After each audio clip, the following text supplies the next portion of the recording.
In der Erinnerungskultur Deutschlands markiert der 9. November ein zentrales Datum. Wichtige Zäsuren sind an diesem Datum zu verzeichnen. Der 9. November 1938 gehört zweifelsfrei dazu, da an diesen Tagen im November die Gewalt der Nationalsozialisten gegen Menschen jüdischer Herkunft kulminierte. Die Reichspogromnacht war eine konzertierte Aktion. Vorher fanden Pogrome vor allen Dingen auf lokaler Ebene statt, begrenzten Räumen. Das Novemberpogrom von 1938 war jedoch eine reichsweite Aktion. An mehreren Tagen wurde gezielt jüdisches Leben versucht, aus Deutschland zu vertreiben. Anlass, aber keinesfalls Ursache dafür war ein Attentat in Paris. Dort schoss Herrscher Grünspan auf einen Angehörigen der deutschen Botschaft, verletzte ihn und dieser verstarb wenig später an seinen Verletzungen. Die Nationalsozialisten nutzten diese Gelegenheit gezielt, um, wie sie es nannten, den Volkszorn auf die Straße zu bringen. Als sie 1933 in die Staatsmacht kamen, wurde diese antisemitische Politik quasi zur Staatsräson. Die Gesetze von 1935 kodifizierten quasi die Praktiken der Entrechtung, die vorher schon Teil der Staatspolitik waren. Das heißt, der Entzug von Besitz, Berufsverbote, die Beschränkung des öffentlichen Raums. Bis 1938 hatte sich dann diese nationalsozialistische, antisemitische Hetzpolitik verdichtet, sodass die Straße für diese Gewalt bereitet worden war. Sie nutzten dann das Attentat, um nochmal die antisemitische Hetz zu forcieren und die Gewalt gezielt gegen jüdische Warenhäuser, gegen Wohnräume oder auch gegen die Synagogen zu wenden. Kurz zum Ereignisverlauf.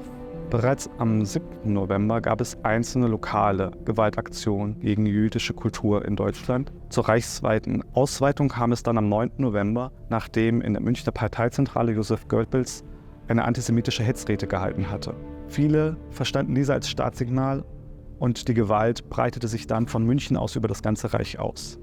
Es wurden Warenhäuser angegriffen, Synagogen niedergebrannt und Menschen getötet. Am Beispiel von Dresden lässt sich das ganz gut verdeutlichen. Es gab 2 versuchte Brandstiftungen, es gab mehrere Wohnungsdurchsuchungen und die Brandstiftung in der Synagoge. Die alte Synagoge oder auch Semper-Synagoge war das Zentrum der jüdischen Gemeinde in Dresden. Sie war mitten in der Innenstadt gelegen und quasi der letzte Zufluchtspunkt für Menschen jüdischer Herkunft. Dort drangen in der Nacht vom 9. auf den 10. November 2 unbekannte Personen ein und legten einen Brand. Das Gebäude brannte völlig aus. Dach und Küppel stürzten ein. Noch am 10. November versammelte sich eine große Menge vor dem brennenden und qualmenden Gebäude und beobachtete, wie SA-Sturmtrupps Menschen aus dem Gemeindezentrum herausführten und sie öffentlich demütigten. Diese Demütigung war auch ebenfalls Teil der reichsweiten Aktion und sie zielte darauf, nicht nur die Gebäude und die Geschäfte jüdischer Menschen zu zerstören, sondern die ganze jüdische Kultur symbolisch manifest aus der Gesellschaft auszuschließen. Insgesamt gab es mehr als 400 Morde. Es gab tausende Geschäfte, die zerstört wurden und 1406 Synagogen wurden niedergebrannt. Zehntausende Männer wurden in KZs verschleppt. Damit war das Novemberpogrom von 1938 ein entscheidender Kulminationspunkt der antisemitischen Gewaltpolitik der Nationalsozialisten. Auf offener Straße und für jeden sichtbar wurden nun Menschen jüdischer Herkunft angegriffen, attackiert und teilweise auch getötet. Die Exklusions- und Vertreibungspolitik der Nationalsozialisten fand damit einen weiteren zentralen Höhepunkt. Die Ruine der Synagoge wurde noch im November 1938 gesprengt und die Trümmer abgetragen. Die Kosten für diese Sprengung musste die jüdische Gemeinde selbst übernehmen.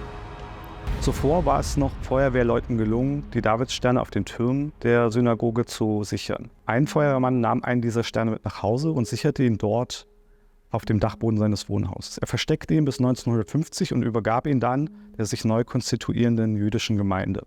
Noch immer ist die Geschichte der Novemberpogrome nicht auserforscht, wie insgesamt immer wieder neue Perspektiven auf die Geschichte des Nationalsozialismus entwickelt werden können.